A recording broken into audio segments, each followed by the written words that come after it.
오늘 우리가 받아야 될 응답의 말씀의 제목은 너는 나를 따르라입니다. 여러분의 인생을 살아가면서 무엇을 따라가는 삶이냐에 따라서 많은 것이 달라지겠죠. 그게 여러분의 인생의 여정일 것이고 우리의 삶의 발자취라고도 표현을 하죠. 그렇다면 지금까지 살아온 걸음걸이가 있고요. 이제 저와 여러분이 앞으로 걸어갈 길들이 또 있어요. 그렇다면 지금까지 혹시 내가 살아온 인생이 내가 생각하고 내가 판단하고 그러니까 내가 책임져야 했던 수고하고 무거운 짐을 지고 살아온 인생이라면 이제 저와 여러분의 앞으로의 살아가야 될 인생은 어떤 인생이어야 하냐? 누군가 책임져 주고 누군가가 보호해 주고 그래서 여러분의 걸음이 기쁨과 누림과 평안과 행복의 걸음걸이가 돼야 되지 않을까요? 우리의 인생은 염려의 연속이고 두려움의 연속인 인생입니다. 또 그렇기 때문에 매일의 삶 속에 무엇을 갖고 살아가냐? 우리는 불안이라는 걸 갖고 살아가요. 그걸 바꾸지 못하면 저와 여러분 오늘을 살아가면서 행복이 없겠죠. 그러니까 미래에 대한 두려움 정도가 아니라 두려움보다 사실은 더 무서운 게 뭐인지 아십니까? 허무예요. 미래가 아예 없는 거. 제가 늘 하는 얘기 있습니다.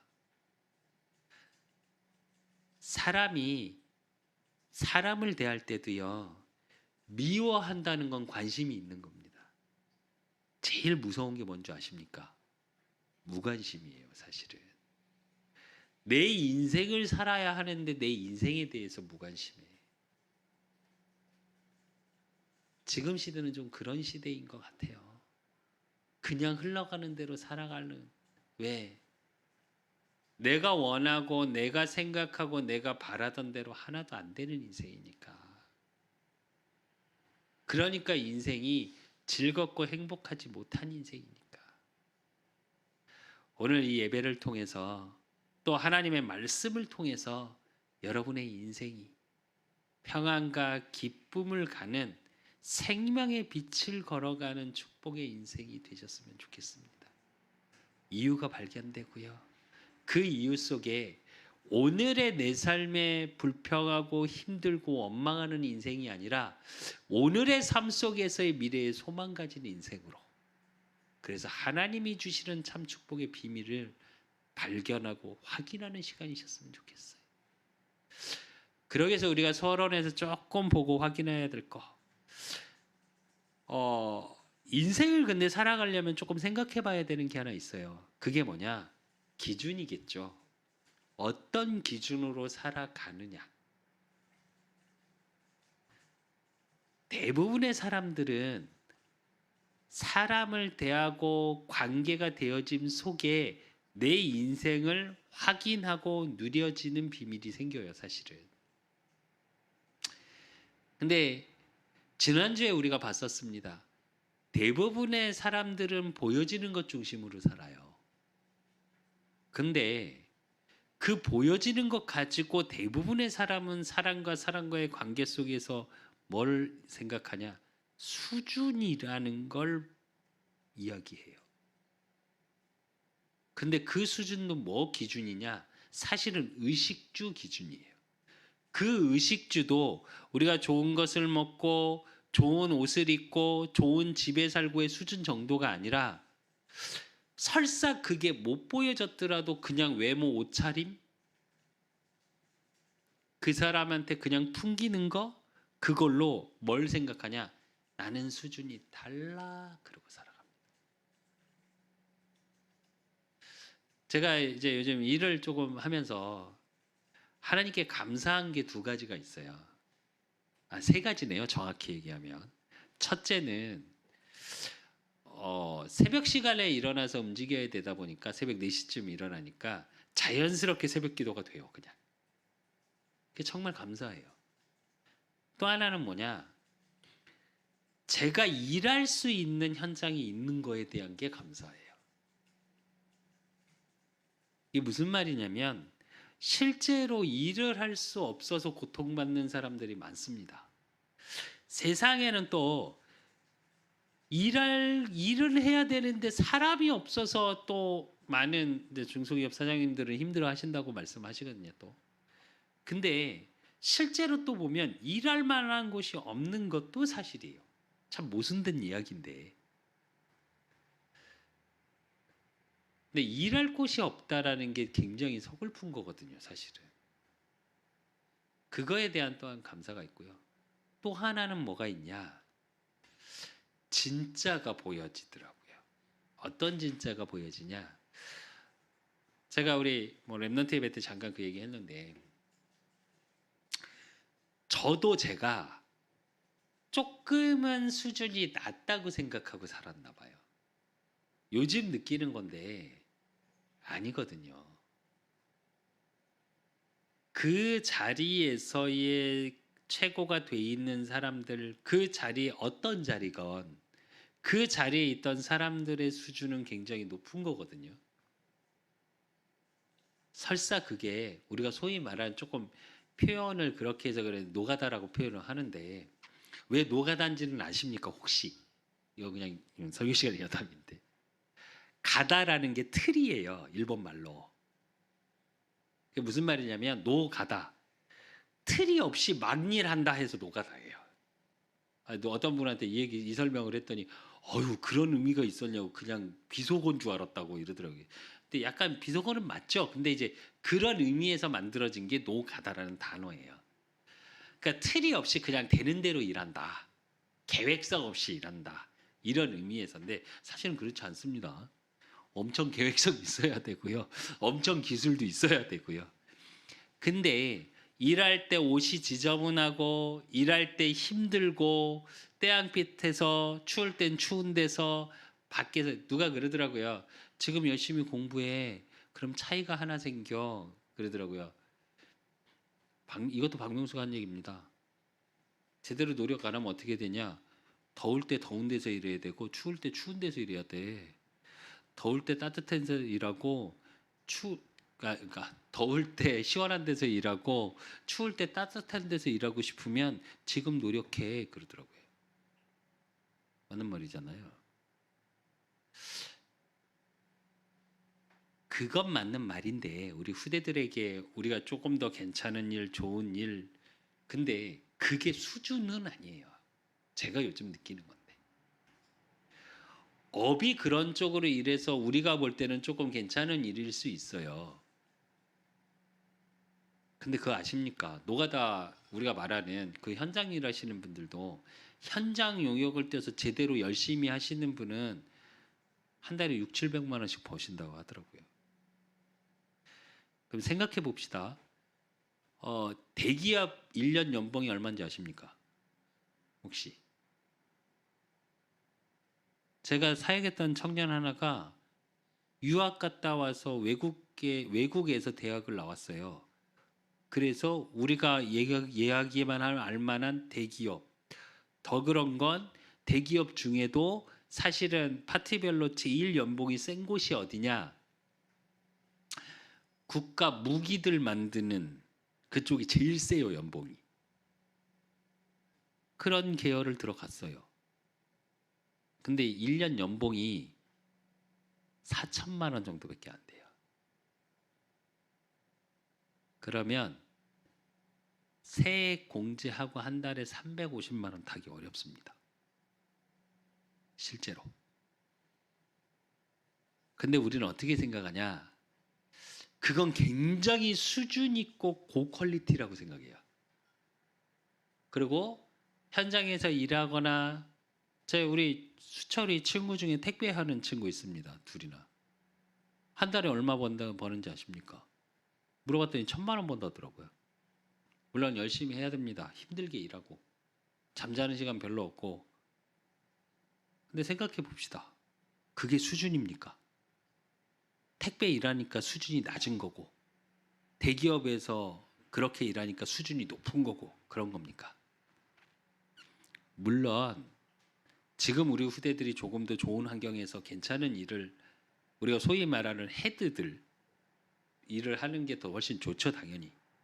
근데 그건 등급은 아니에요. 우리는 우리도 모르게 우리의 관계 속에서의 등급을 나누고, 왜 제가 이 얘기를 하냐?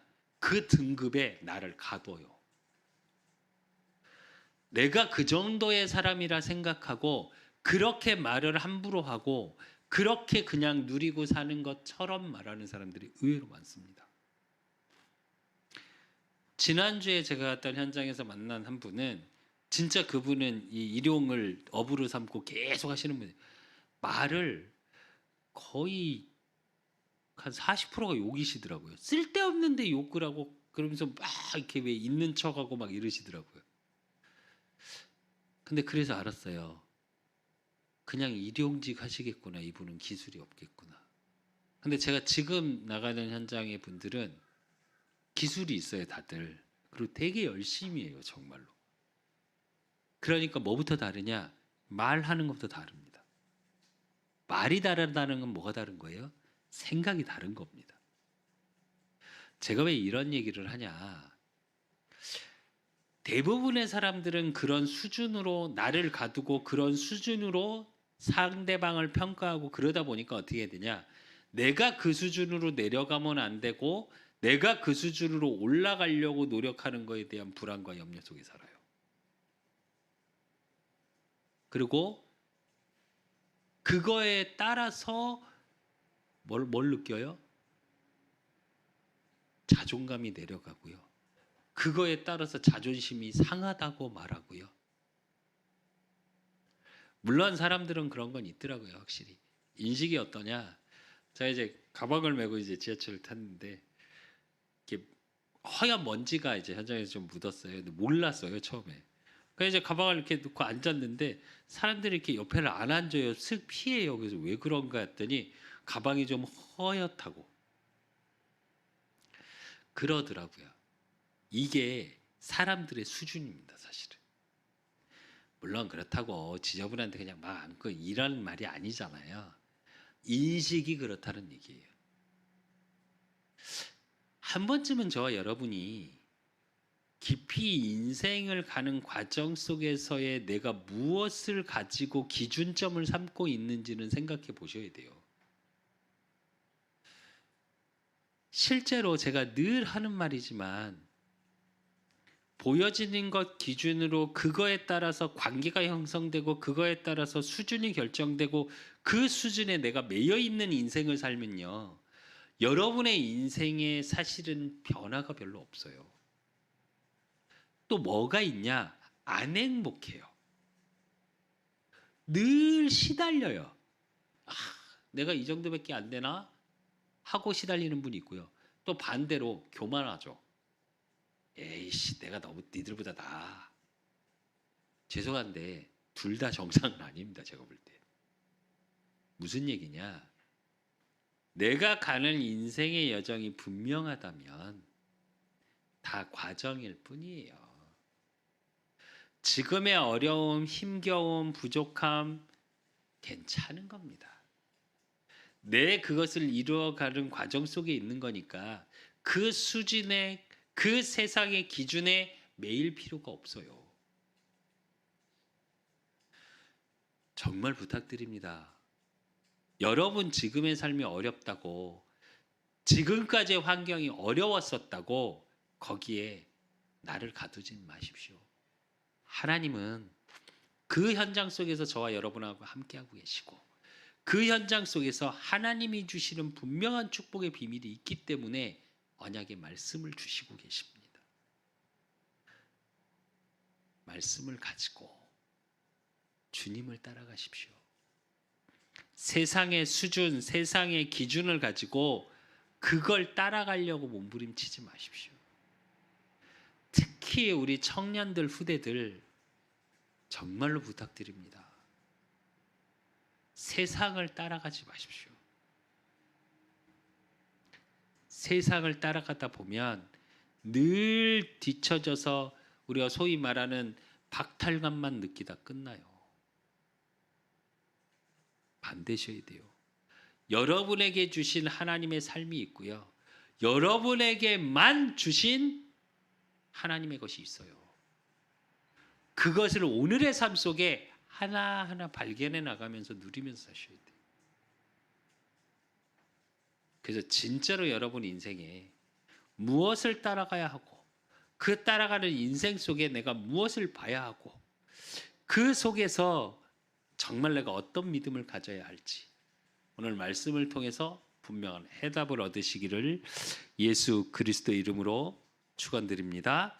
본론으로 첫 번째 우리가 봐야 될 거 예수님을 따르는 제자들을 볼 수 있어야 돼요.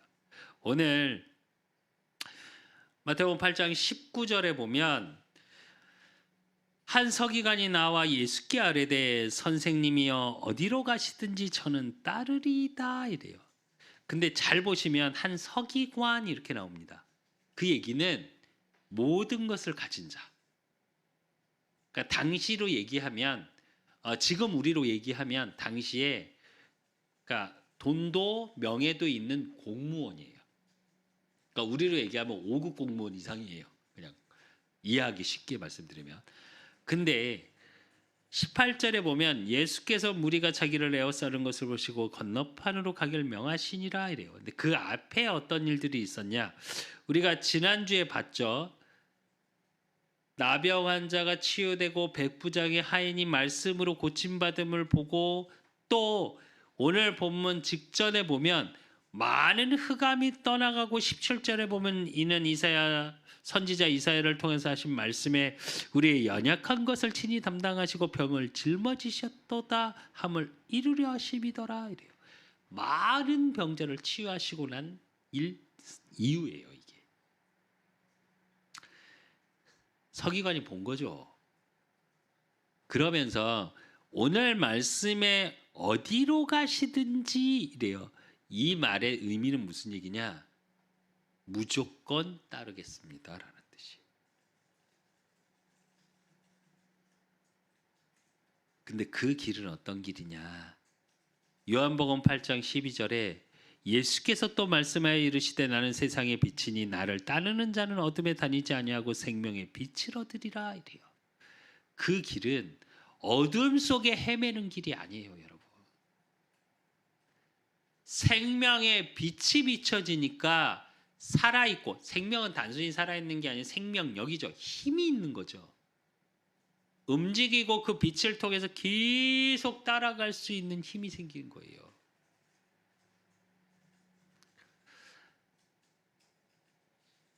여러분 제자라는 게 뭐가 대단한 게 제자라고 생각하십니까 혹시? 우리가 뭐 주님의 제자 뭐 이렇게 제자라는 단어 참 좋아하잖아요. 뭐 저도 그렇습니다. 근데 진짜 제자의 첫 시작은 뭐냐? 생명의 빛을 주님과 함께 걸어가는 게 그냥 생명의 제자예요.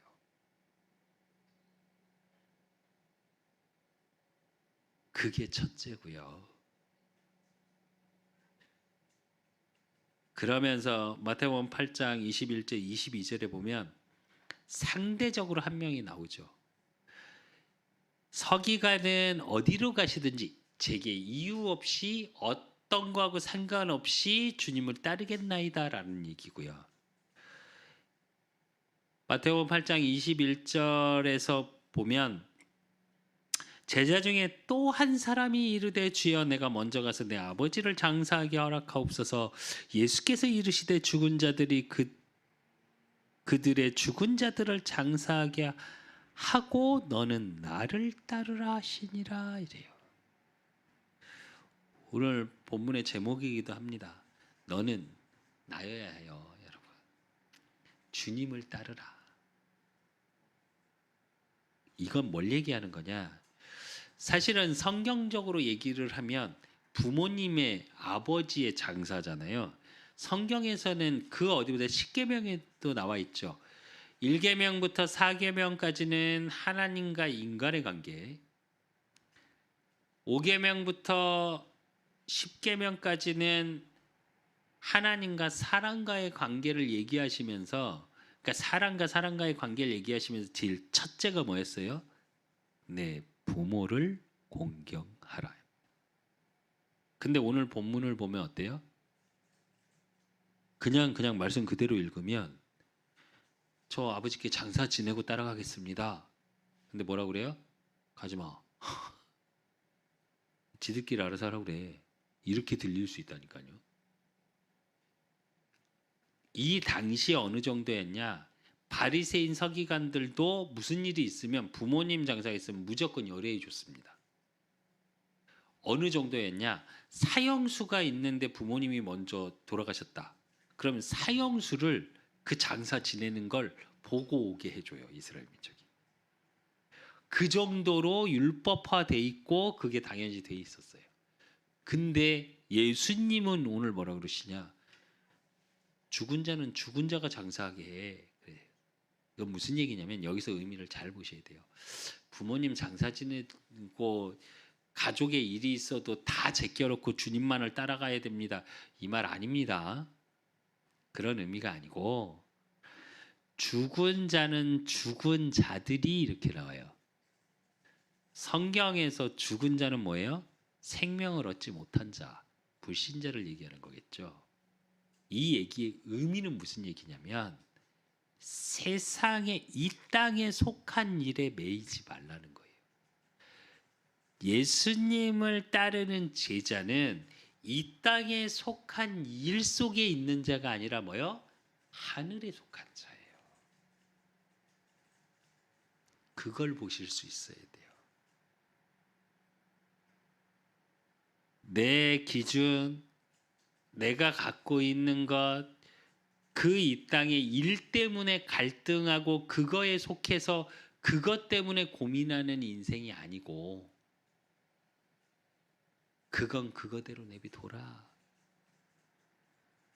나는 생명의 빛이다.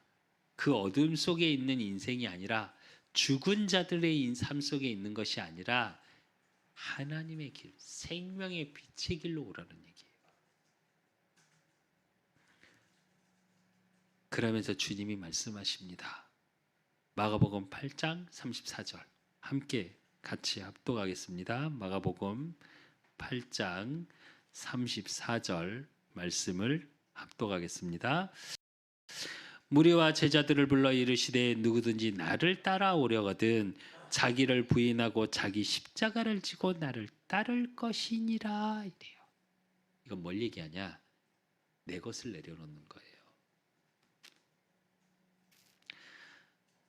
서기관이 지식이 없겠습니까? 명예가 없겠습니까? 돈이 없겠습니까? 이스라엘의 공무원인데 웬만한 지형도 다 알 것이고 예수님이 어떤 사람인지도 다 알았던 사람이에요. 자기가 갖고 있는 지식, 경험 싹 내려놓고 뭐라 그래요? 어디로 가시든지. 저와 여러분이 이렇게 되면 됩니다. 우리는 우리가 경험한 것, 우리가 지식으로 쌓아온 것, 마치 그게 최고인 것 마냥 살아갈 때가 너무 많아요. 제가 이제 일을 하는 현장에서 그러시더라고요. 묻더라고요. 이렇게 뭐 밥을 먹는데 묻더라고요. 그 담배 안 피세요? 예. 그럼 술은 한 잔씩 하세요? 아니요, 술도 안 마십니다. 했더니 에이, 그런 거 다 해보고 살았어야지. 뭐 하고 산 거야? 이러더라고요. 그래서 제가 그랬습니다. 웃으면서 예전에 많이 해서요. 제가 웃으면서 했더니 에이 이러더라고요. 그래서 뭐라 그러자 예전에 많이 했다고 일찍도 했고 많이도 했습니다. 이랬더니 그럼 됐고 이러면서 넘어가더라고요. 근데 한 번쯤은 자기들이 갖고 있는 자신의 것 기준으로 모든 걸 사람들은 판단해요.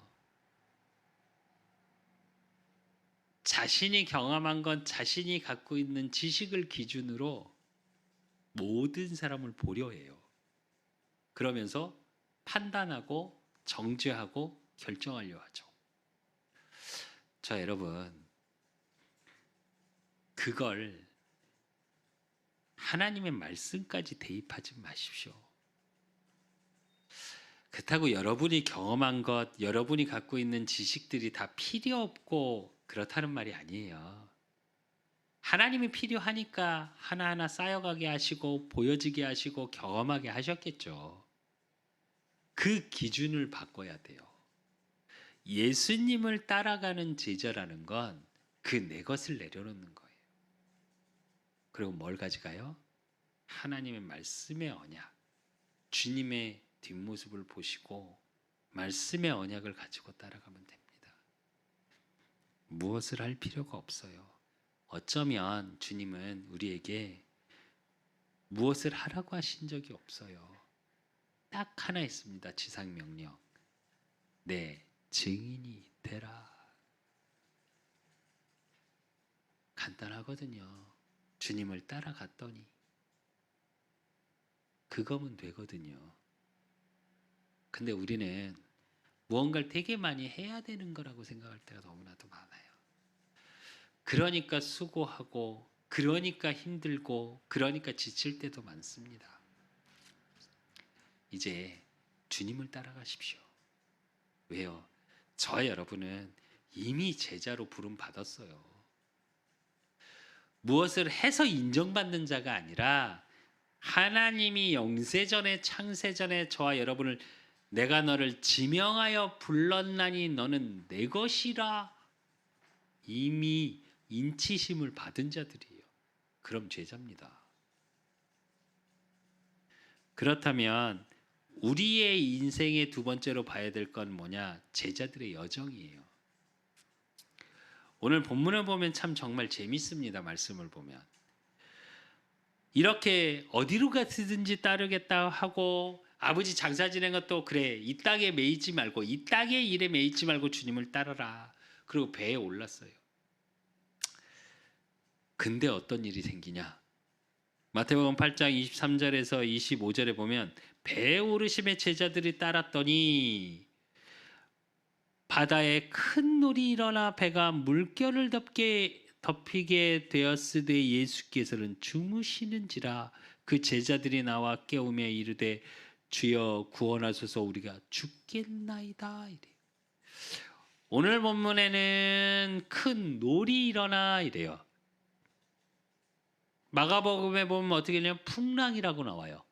여기서 큰 놀은 뭘 얘기하냐면 지진을 얘기해요. 지진. 우리로 얘기하면 해일 같은 거예요. 마태는 그렇게 기록한 겁니다. 근데 그 의미는 뭘 의미냐면 파멸의 위기, 생명에 파괴되는 생명의 위협을 얘기하는 거예요. 왜 이게 되게 중요한지 아십니까? 앞에 보면 8장 앞쪽에 7장까지 주님께서 산상보훈을 통해 쭉 말씀을 하시고 어떻게 해요? 병든 자를 막 고쳐. 그래서 주님이 그래 나도 치유하시고 모든 것을 바꾸실 수 있는 분이구나 그러고 따라갔어요. 근데 어때요? 생명의 위협을 느낄 만큼 해일이 나한테 부딪혀와. 어쩌면 이게 저와 여러분의 인생 여정 아닙니까? 제가 아침에 잠깐 이제 뭐 현장에서 있던 얘기를 했는데 한 분이 이렇게 밥을 먹으려고 하는데 어제 그 물어보더라니까요. 그럼 신앙생활 하시냐고 교회 다니시냐고 이러더라고요. 그런다고 했더니 제가 목회자인 건 안 밝혔거든요 아직. 근데 그래서 뭐라 그러냐 첫 마디 뜬금없이 제 기도를 하면 안 들어주세요. 웃으면서 그러시더라고요. 그러면서 힘들더라고요. 그냥 딱 그 마디 했어요. 왜냐면 지금 일을 하는 현장에 뭐 이렇게 대화를 길게 할 수가 없어요. 쉬는 시간도 없고 점심시간도 밥만 먹고 그냥 진짜 밥만 호로록 먹고 일어나서 그냥 돌아와서 또 일을 하고 이러기 때문에 여러분 하나님 만나고 나서 첫사랑이라고 우리가 소위 말을 하죠. 굉장히 행복하지 않으셨습니까? 저는 그랬습니다. 진짜 주님을 알고 나서 정말 행복했거든요. 막 인생이 바뀔 것 같아. 바뀌셨습니까? 우리는 하나님을 만나고 나서 인생이 평탄해야 된다고 생각하는데 오늘 본문을 보면 어떻게 해요? 해일이 밀려온다니까요. 근데 그때 우리의 느낌은 어떠냐? 오늘 본문처럼 예수님이 해일이 와서 죽을 것 같은데 예수님은 주무시는 것 같아. 그렇지 않으십니까? 내가 너무 힘들고 지치고 어려움 속에 진짜 죽을 것 같이 힘든데 주님은 주무시는 것 같지 않으십니까? 근데 잘 보셔야 돼요. 어렸을 때 하나님에게 기름 부음을 받고 목동으로 있다가 골리앗을 물리치고 사울 왕의 사위가 돼서 장군이 되어지는데도 그 인생의 여정이 계속 어려움 속에 있었던 다윗. 그 다윗이 뭐라고 고백하냐? 시편 20편 8절에서 9절에 보면 그들은 비틀거리며 엎드러지고 우리는 일어나 바로 서도다. 7절에 보면 어떤 사람은 병거 어떤 사람은 말을 의지하나 우리는 여호와 우리 하나님의 이름을 자랑하리로다 그래요. 나는 하나님만을 의지한다. 그런데 어떻게 되냐? 상대방은 비틀거리고 엎드려지고 우리는 일어나 바로 서도다 이래요. 일어나 바로 서도다라는 반대 얘기는 뭐예요? 나도 넘어졌었단 얘기예요. 근데 9절에 보니까 뭐라고 고백하냐 다윗은 여호와여 왕을 구원하소서 우리가 부를 때 우리에게 응답하소서 그럽니다. 무슨 얘기냐? 여정 속에 하나님을 의지할 수 있고 하나님의 뜻 속에 있음을 확인해야 돼요. 오늘 본문을 보면 그냥 이제 주석적으로 해석하지 않고 그냥 말씀 그대로를 조금 보면 말씀이 참 재밌는 게 뭐냐면요. 앞에 서기관은 랍비여 그럽니다. 선생님이여 그래요. 근데 죽을 것 같으니까 그 제자들이 배에 탔다니까요. 그런데 죽을 것 같으니까 주무시고 계시는 예수님을 찾아가서 제자들 뭐라 그래요? 주여 그럽니다. 성경을 이렇게 가만히 읽다 보면 저는 이렇게 묵상하고 읽다 보면 참 재밌어요. 전 너무 재밌을 때가 많아요. 야 이렇게 기록을 하시는구나. 야 1.1획도 정말 하나님이 주관 속에서 기록되어졌구나라는 생각을 되게 많이 하는데 그 얘기는 무슨 얘기냐? 넘어지고 엎어지고 정말 우리 뭐 세상 말로 주님 만나고 나면 꽃길만 걸어가야 될 것 같고 생명의 빛이라고 그러니까 따뜻한 온유월의 햇빛처럼 쫙 좋은 날씨에 걸어가야 될 것 같은데 해일이 덮친다니까요. 그러는 것 같아요. 여러분의 인생 여정 속에. 근데 그때 어떻게 되냐? 복음의 하나님의 뜻이 발견되는 시간이에요. 그래서 베드로전서 4장 1절에서 2절에 베드로는 뭐라고 얘기했냐? 그리스도께서 이미 육체의 고난을 받으셨으니 너희도 같은 마음으로 갑옷을 삼으라. 이는 육체의 고난을 받은 자는 죄를 그쳤음이니 그 후로는 다시 사람의 정욕을 따르지 않고 하나님의 뜻을 따라 육체의 남은 때를 살게 하려 함이라 이래요. 그 고통의 시간을 통해 복음을 체험하게 되고 마음의 하나님의 함께의 비밀 속에 육체의 고난이 끝나면 그 후로 다시 사람의 정욕, 즉 세상의 가치 기준이 아닌 하나님의 것을 하나님의 뜻을 따라가는 축복 속에 살아가게 된다는 의미입니다. 저는 요즘 그런 생각을 참 많이 듭니다. 지난주에는 여러 가지 여동생 집에도 제가 다녀오고 뭐 그랬는데 여동생 집에 가서 이제 조카가 둘이 있어요. 근데 제가 조카들에게 이 얘기를 좀 했어요. 삼촌이 목사님이다. 그리고 우리 교회도 와봤지. 해. 근데 삼촌이 요즘 일을 해. 근데 너희 삶에 살아가는 것에서 이유가 있어야, 분명한 목표와 그거에 따른 이유가 있으면 어렵고 힘든 시간은 과정일 뿐이야. 삼촌이 일을 하면서 사람들의 무시하는 시선, 제가 사실은 여기에서도 좀 뭐라고 표현해야 되나, 지금 일하고 있는 현장에서 저를 좀 바보같이 알아요. 가끔 애처럼 말하고 저에게. 그래서 제 속으로 되게 웃는데, 근데 사실은 그래요. 그 일은 제가 모르는 일이니까. 근데 제가 조카들한테 그랬어요. 그래도 상관이 없다, 나에겐 지금. 내 인생에 무엇을 해야 될지가 분명하고 그거에 대한 나한테 분명한 이유가 있기 때문에 지금 이건 과정일 뿐인데 여기에 매이지 않는다, 삼촌은.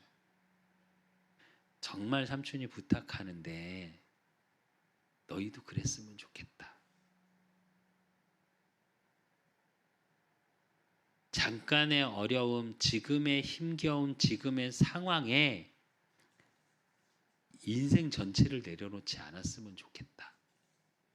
너희들이 하나님의 말씀 속에서 인생의 분명한 목표와 언약적인 이유를 발견해서 그것을 가지고 살아갔으면 좋겠어 라고 얘기했어요. 실제로 지금 우리 후대들이 그렇게 살아야 해요. 또 저와 여러분이 그렇게 살아야 해요. 그렇지 않으면 매일 지쳐요. 매일 힘들어요. 제가 이제 일을 하면서 다리가 좀 안 좋으니까 일이 끝나고 올 때는 에스컬레이터 이렇게 타면 이렇게 한쪽으로는 걸어가고 한쪽은 서 있잖아요. 근데 사실은 아침에도 제가 그걸 잘 안 걸어요. 지금 다니는 현장이 4호선에서 7호선 갈아타는데 우와, 그게 되게 길어요. 이게 7호선들이 좀 더 깊잖아요. 그러다 보니까 되게 긴데 아침에 잘 안 걸어요. 될 수 있으면 그냥 서 있어요. 왜 그러냐? 이제 그때 많이 걸으면 너무 힘드니까 하루에 2만 몇천 보씩 걷게 되더라고요. 근데 웃기죠. 퇴근 시간엔 그래도 괜찮은데 출근 시간에 거기 서 있으려면 눈치 되게 보여요. 처음에 못 서 있겠더라고요. 그래서 그냥 걸었었어요. 근데 지금은 모르겠고 그냥 서 있어요. 힘드니까. 근데 그때마다 제가 기도하는 게 하나 있어요.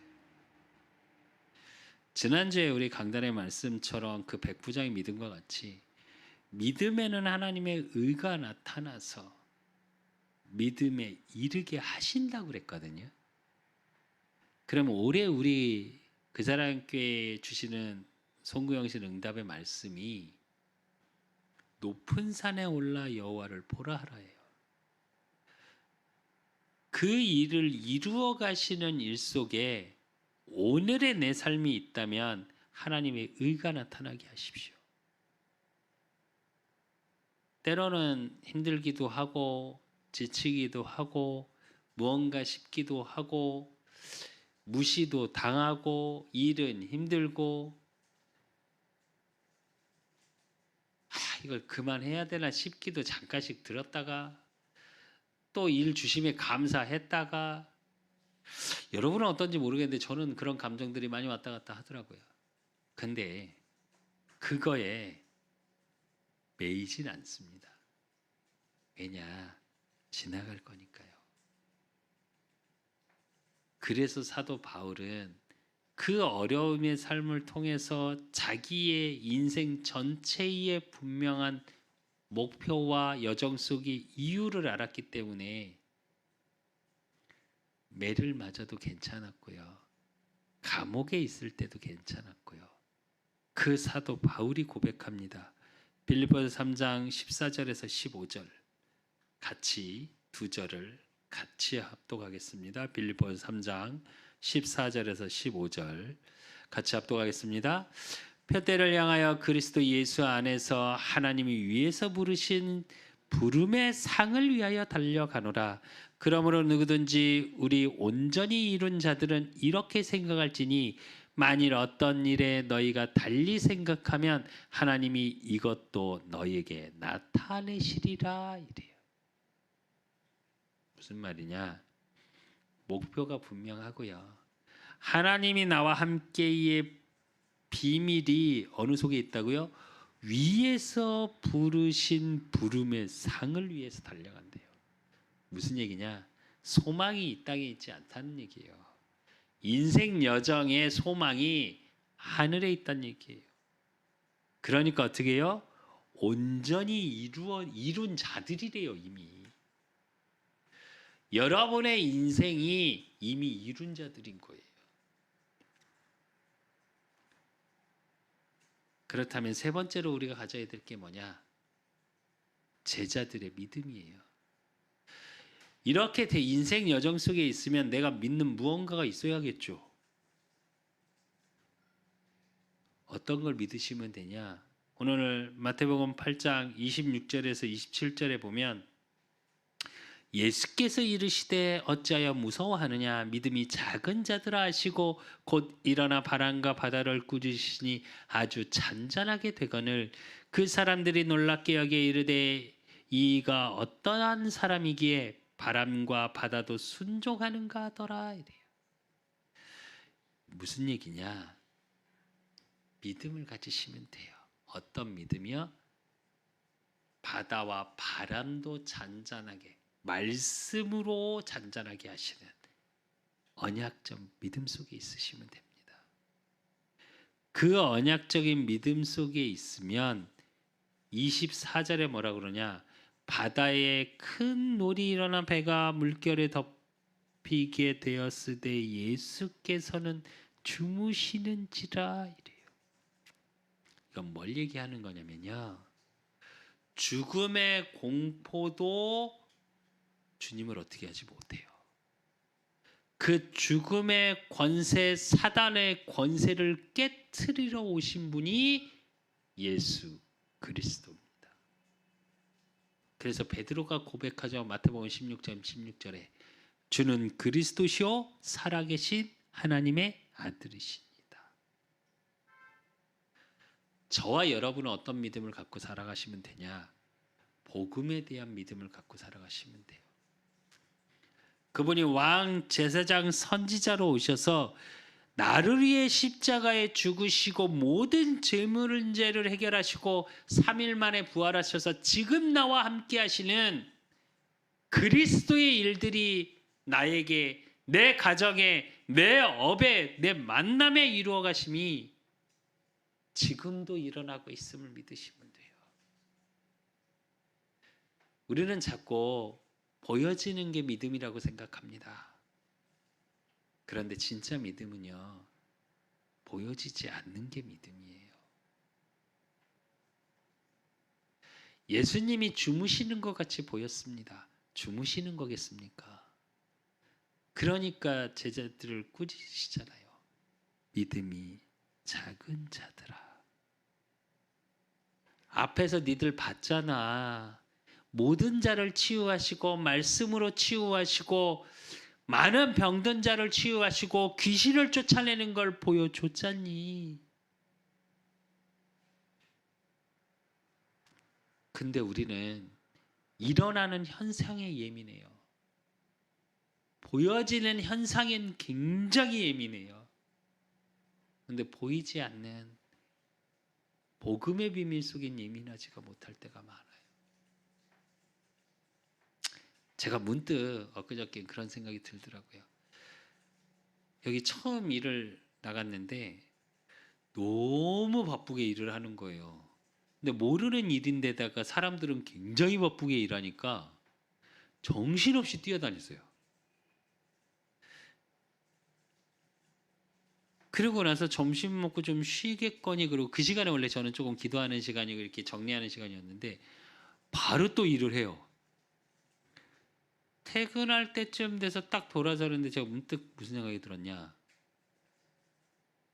기도를 한 번도 못했네. 물론 이제 밥 먹고 잠깐 기도는 했는데 제가 원래 하던 낮에 이렇게 쭉 느껴지고 생각 속에서 하던 기도가 하나도 안 되고 있더라고요. 못했더라고요. 못한 건지 안 한 건지 모르겠습니다만. 근데 그때 제가 하나님께 그런 기도를 했어요. 하나님, 이 수준은 조금 벗어나야 되지 않겠습니까? 그 전주 저희 강단의 말씀처럼 구하라, 찾으라, 두드리라. 이 상황 속에서도 주님이 찾아져야 되고, 이 상황 속에서도 주님을 구할 수 있는, 내가 어떤 상황과 상관없이, 어떤 환경과 상관없이, 어떤 사건과 상관없이 급하니까 주여 하고 찾는 오늘 제자들의 모습처럼 그렇게 되면 안 되지 않습니까? 그런 기도를 했었습니다. 그게 왜 그러냐? 그래야 좀 전에 제가 말씀드렸던 것처럼 여정 전체에 흔들림이 없어요. 힘들긴 합니다. 여러분도 마찬가지실 거예요. 한 주간 많이 힘든 일이 있으셨습니까? 제가 속으로 진짜 솔직히 고백하면요, 내일 나오지 말까? 이 생각을요 하루에 한 수십 번을 하는 것 같아요. 너무 힘들어서. 거기다 이제 다 쇠 구조물이라 부딪히면 너무 아파요, 사실은. 지금 다리에 다 피멍인데, 그러고 나면 혼자 막 그래요. 그러다가 또 그렇게 일할 수 있으면 또 감사했다가 속으로 막 생각했다가 제가 그러고 있더라고요. 근데 제게 갖고 있는 믿음 하나는 있습니다. 그건 제가 순간순간 제 속에 느끼는 감정들이고요. 그거 말고 제 속에 믿음은 하나 있어요. 어떤 믿음이냐? 그 복음으로 죄 문제, 사단의 문제, 하나님 만나고 나서 내 인생에 바뀌는 인생을 어떻게 가야 될지는 분명해요. 우리 그 사람 교회가 언제 어떻게 될지 저는 모르겠습니다. 그러나 저는 꿈꾸고 기도합니다. 카페, 지역의 문화, 또 청년들의 문화를 바꿀 수 있는 그런 센터가 되어지는 교회. 정말로 누구나 와서 같이 누리고 같이 고백하고 하나님의 역사를 볼 수 있는 교회. 저는 그건 꿈꿔요. 그걸 하기 위한 저에겐 다 과정일 뿐이에요, 그냥. 또 하나님이 그걸 하실 거라는 믿음도 있습니다. 그래서 예수님이 직접 말씀하셨어요. 요한복음 14장 27절에 보면 평안을 너희에게 끼치노니 곧 나의 평안을 너희에게 주노라. 내가 너희에게 주는 것은 세상이 주는 것과 같지 아니하나니 너희는 마음에 근심하지도 말고 두려워하지도 말라. 믿음 갖고 계십시오. 근심하고 두려워하지 마시고, 그 근심할 일, 두려울 일이 있으면 주님께 맡기시고 주님을 따라가시면 됩니다. 그래서 결론으로 시편 20편 6절 한 절을 마지막으로 같이 합독하겠습니다. 시편 20편 6절 합독하겠습니다. 여호와께서 자기에게 기름 부음 받은 자를 구원하시는 줄 이제 내가 아노니 그의 오른손에 구원하는 힘으로 그의 거룩한 하늘에서 그에게 응답하시리로다. 그럽니다. 다윗의 고백입니다. 어려운 과정을 굉장히 많이 거쳤죠. 어렸을 때부터. 장인이 죽이려고 그러고, 어느 정도냐, 300명의 정예 요원을 붙여 다윗만을 쫓는, 다윗만을 죽이려고 만들었던 정예 부대까지 쫓김을 당했던, 또 왕이 됐는데 아들의 압살롬이 반역을 일으켜서 죽이려고 그래서 신발도 신지 못하고 도망가는 과정도 겪었었죠. 그런데 그 다윗이 뭐라고 고백하냐? 그 다윗이 누렸던 게 뭐냐? 구원하는 힘으로 함께 하시는 주님을 누렸던 거예요.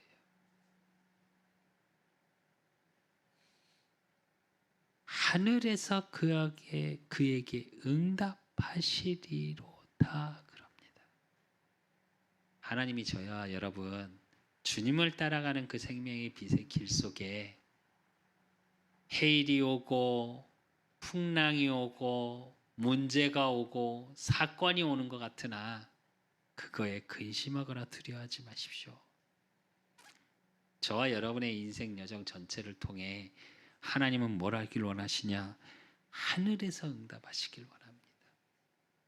그래서 주님을 따라가는 제자의 축복 속에 하나님이 주시는 응답의 증인 되시기를 예수 그리스도 이름으로 축원드립니다. 하나님 아버지 감사합니다. 우리 그 사람교회 모든 성도들을 하나님 붙잡아 주시고 저들의 가는 모든 인생 여정 속에 하나님이 주시는 하늘에서 주시는 응답이 모든 삶을 통해서 확인되어지는 축복 속에 있게 하시고 지금의 사건, 지금의 문제, 지금의 위기 그거에 속거나 그거에 흔들림을 받는 자들이 아니라 온전한 복음의 믿음 속에 하나님이 하시는 일들 세상에 속한 거에 속지 않는 축복 속에 있을 수 있도록 하나님이 온전히 붙잡고 인도하여 주실 줄 믿사옵고 살아계신 예수 그리스도 이름으로 감사함으로 기도드리옵나이다. 아멘. 모든 문제 해결자 되시는 우리 주 예수 그리스도의 은혜와 우리 하나님 아버지의 극진하신 사랑하심과 성령님의 주통 역사하심이 너는 나를 따르라 말씀하신 주님의 말씀에 100% 순종할 수밖에 없는 축복 그 은혜를 소원하는 우리 그 사람께 모든 성도들 머리 위에 저들의 가정과 업과 모든 만남 위에 이제로부터 영원까지 항상 함께 있을지어다. 아멘.